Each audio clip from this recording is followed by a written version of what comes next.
శివాయ. గత 2 రోజులుగా ఒక విషయానికి సనాతన ధర్మంలో ఉన్న ప్రతి ఒక్కళ్ళు కూడా తీవ్రంగా కలత చెందుతున్నారు, వేదపడుతున్నారు. ఆ విషయమే కలియుగ ప్రత్యక్ష దైవమైన శ్రీ వెంకటేశ్వర స్వామి వారి ప్రసాద తయారీ విషయంలో కొన్ని అపరాధాలు మరియు చాలా జరుగుతూ ఉన్నాయి. ఇవి మనం సోషల్ మీడియా సాక్షిగా ఇవన్నీ మనం వీక్షిస్తూ ఉన్నాము. స్వామివారి విషయంలో, స్వామివారి లడ్డు ప్రసాద విషయంలో సనాతన ధర్మంలో ఉన్న ప్రతి ఒక్కళ్ళకి కూడా తిరుమల అంటే ఒక ఎమోషన్, ఒక సెంటిమెంట్. సహజంగా ఎవరైనా నేను తిరుమల ప్రాపర్ అని అంటే తిరుపతి ప్రాపర్ అని ఎవరైనా మనతో చెప్తే మనకి వెంటనే తిరుమల శ్రీవారు మన కళ్ళ ముందు మెదులుతారు. అలాంటి ఎన్నో మధురానుభూతులు సనాతన ధర్మంలో ఉన్న ప్రతి ఒక్కళ్ళు కూడా తిరుమల వెళ్లి స్వామివారి దగ్గర మనం మూట కట్టుకుంటూ ఉంటాం. స్వామివారి విషయంలో ఈ జరిగిన ఈ అపరాధాన్ని ఖచ్చితంగా సనాతన ధర్మంలో ఉన్న మనం ప్రతి ఒక్కరం కూడా ఖండించి తీరాల్సిన విషయము. దీన్ని 1% కూడా సహించకూడదు. ఎందుకంటే స్వామివారు ఉన్నది మన కోరికలు తీర్చడం కోసం మాత్రమేనా? మనకి ఇప్పటివరకు ఎన్ని కోరికలు ఆయన తీర్చాడు? ఏం అపరాధం ఎందుకు మనం సహించాలి ఇలాంటి విషయాలన్నీ కూడా? స్వామివారి లడ్డు ప్రసాద తయారీ విషయంలో ఇంత ఘోరం జరిగిందే అంటే స్వామివారు ఉదయం లేచిన దగ్గర నుంచి రాత్రిపూట పడుకోకుండా మనకి మన మనోవాంఛితాలన్నీ నెరవేరుస్తున్నందుకు మనం రిటర్న్ గిఫ్ట్ గా స్వామివారికి ఇచ్చేదా ఈ ప్రసాదంలో జరిగే కల్తీలు? వీటన్నిటి గురించి సనాతన ధర్మంలో ఉన్న ప్రతి ఒక్కళ్ళం కూడా నోరు తెరవాల్సిందే, మనం గళం విప్పాల్సిందే. మన ఎవరికైతే కన్సర్న్ పర్సన్ అమిత్ షా గారికే కానివ్వండి, మోడీజీ గారికే కానివ్వండి, మన అందరూ వాయిస్ రీచ్ అయ్యేలాగా ఎవరికి వారు సమిష్టిగా ఇది సామాజిక బాధ్యత. సనాతన ధర్మం జోలికి ఎవరైనా వస్తే ఊరుకోము అని మనందరం కూడా కలిసికట్టుగా, ఇది ఒక్కళ్ళ బాధ్యత కాదు. ఆల్రెడీ చాలా మంది పుణ్యాత్ములు దీని గురించి గళం విప్పారు, మాట్లాడారు. అలాగే మనందరం కూడా మన వంతుగా మన ధర్మంగా స్వామివారికి జరిగే ఈ అపచారాన్ని కడిగి పారేయాల్సిందే. ఇలాంటివి మళ్ళీ మారు చోటు చేసుకోకుండా, అలాగే ఇప్పుడు జరిగిన దానికి ఎంక్వైరీ కమిటీ వేసేదాకా యూత్ వాళ్ళు కానివ్వండి, ఇప్పుడు అందరూ కూడా చాలా సోషల్ మీడియాను వాడుతున్నారు. మీ ట్విట్టర్ లో కావచ్చు, ఫేస్బుక్ లో కావచ్చు, ఇన్స్టాగ్రామ్ లో కావచ్చు, గవర్నమెంట్ కి రీచ్ అయ్యేదాకా పోస్టులు పెడుతూ ఉండడమే ఐకమత్యం మహాబలం అని మనం చిన్నప్పుడు తెలుసుకున్నాము. మన పుస్తక గ్రంథాల్లో మనం చూసుకున్నాము. సనాతన ధర్మంలో ఉన్న ప్రతి ఒక్కళ్ళు నడుం కట్టి ఇది మనందరి బాధ్యత.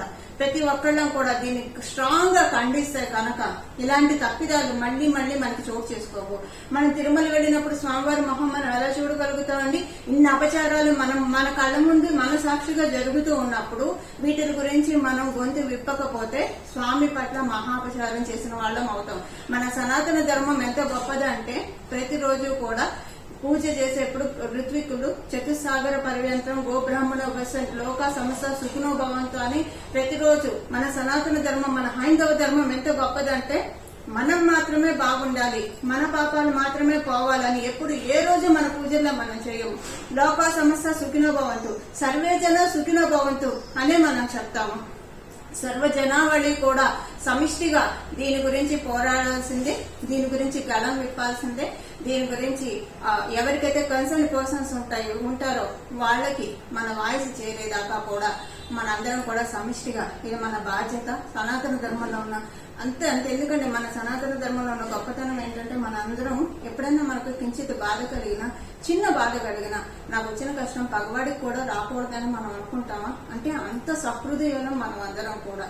అలాంటిది స్వామివారి పట్ల అపచారం జరిగితే మనం నోరు మూసుకొని కూర్చోవాలా? శాంతి కామకులు సనాతన ధర్మంలో ఉన్న వాళ్ళు అది 100% కరెక్ట్. కానీ అవసరం అయితే మనందరం సంఘటితమైతే ఒక ఉప్పెన దీన్ని తట్టుకునే ప్రకృతి కూడా సహిస్తుంది,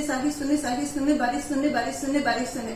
ఎప్పుడైతే ప్రకృతికి చేయి దాటిపోతుందో భూకంపం, సునామీ ఇలాంటివన్నీ వచ్చి విలయాలతోటి మానవులు ప్రకంపించిపోతూ ఉంటారు. అలా మానవంతుగా ఇప్పుడు మనందరం కూడా ప్రకృతి స్వరూపాలు. దీని గురించి ఇప్పటివరకు ఎవరైతే మాట్లాడుతున్న నాతో సహా ఇక ముందు ఎవరెవరైతే దీని గురించి గొల్లం విప్పుతారో వీళ్ళందరిలో పరమాత్మ చేరి మాట్లాడిస్తున్న మాటలే. మనం మాట్లాడుతున్న మాటలు అనుకోవడం మన బుద్ధి పొరపాటు. మనం ఇప్పటిదాకా మాట్లాడిన వాళ్ళందరూ కూడా గోవిందుడు వాళ్ళలో ఆవాహనై మాట్లాడించిన మాటలు. ఇప్పుడు నేను మాట్లాడుతున్న మాటలు కూడా గోవిందుడు ఈ కట్టులో ఆవాహనై మాట్లాడుతున్న మాటలు. అలాగే ఇంక ముందు ఎవరెవరైతే దీని గురించి పోరాటం చేస్తారో వాళ్ళందరిలో భగవంతుడు మనందరిలో ఉన్నారు. మనలో ఉన్న జీవాత్మే పరమాత్మ అంశ. ఆ పరమాత్ముడు మనందరిలోకి ఆవాహన అయ్యి ఇలాంటి అపచారాలు ముందు ముందు జరగకుండా, ఒక తిరుమల విషయమే కాదు ఇంకా ఏ దేవీ దేవాలయాల విషయాల్లో కూడా ఇలాంటి అపచారాలు, అపరాధాలు, దోషాలు జరగకుండా చూసుకునే కనీస బాధ్యత హిందువులుగా పుట్టిన మనందరిది, సనాతన ధర్మం పాటిస్తున్న మనందరిది. ప్రత్యేకించి తిరుమల, తిరుపతి వెళ్ళినప్పుడు స్వామివారిని మనం ఏ మొహం పెట్టుకుని దర్శించుకుంటామండి? ఇన్ని అపచారాలు జరుగుతున్నా మనం కాముగా కూర్చుంటే, ఇన్నాళ్ళు మనం వెళ్లి ప్రసాదం చేసుకున్నాం, మనం తిన్నాం, చాలా మందికి పంచాం, తిలా పాపం తలా పిడకుడు అన్నట్టు ఎవరో చేసిన దానికి మనందరం కూడా తెలియకుండా బాధ్యులమయ్యాం. దీన్ని మనం ప్రక్షాళన చేసుకుని ఇన్నాళ్ళు వెళ్లి తిన్న లడ్డు మనం పంచింది తెలిసి చేసినా తెలియక చేసిన అపరాధమే. ఆ అపరాధాన్ని ఎలా పోగొట్టుకుంటాము? దీని గురించి గళం విప్పి మాట్లాడడం, దీన్ని అడ్డుకట్ట వేయడం. తలుచుకుంటే మన చేతుల్లో ఇది ఉన్న పనే. దీన్ని కట్టెగట్ట వేద్దాము. దీని గురించి దీని గురించి మనం చేయాల్సింది ఏం లేదు. సోషల్ మీడియా ఇప్పుడు వాస్ట్ గా ఉంది. ఇలాంటి వాటికి మనం సోషల్ మీడియాను ఉపయోగిద్దాం. 10 మందికి పనికొచ్చే వాటి కోసం మనం సోషల్ మీడియాను ఉపయోగిద్దాము. ఇలాగా ఫేస్బుక్, ఇన్స్టాగ్రామ్, ట్విట్టర్, ఇలా మీకు ఏవేవి మాధ్యమాలు ఉంటాయో వాటిలో స్ట్రాంగ్ గా మీ ఖండన అనేది వీటిలో తెలియచేయండి. గోవిందుని సేవకి మనందరం కూడా పాత్రలు అవుదాం. గోవిందుని కృపకి, కలియుగ ప్రత్యక్ష దైవమైన శ్రీమన్నారాయణుడు అంశ అయిన శ్రీ వెంకటేశ్వర స్వామి వారి కృపకి మనందరం కూడా పాత్రలు అవుదాం. ఇలా మీరందరూ కూడా పాత్రలు అవుతారని చెప్పి, అవ్వాలని చెప్పి నేను కూడా ప్రార్థిస్తూ మంగళం. నమో భగవతే వాసుదేవాయ.